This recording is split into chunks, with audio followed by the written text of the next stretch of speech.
Hayop na abudo yan. Alam na mabigat sasabay ng akyat. Sayang tuloy yung gagamba.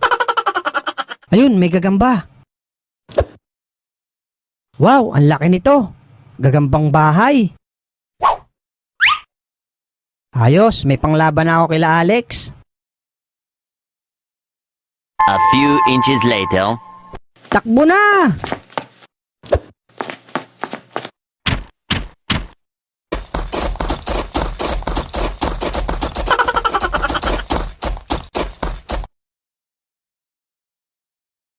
Muntik na tayong maabutan ng baboy ramo ah. Oo nga eh. Ano bang ginawa mo doon, kulot? At hinabol ka nun? Itlog pala yung pinalo ko. Kala ko, bulok na rambutan eh.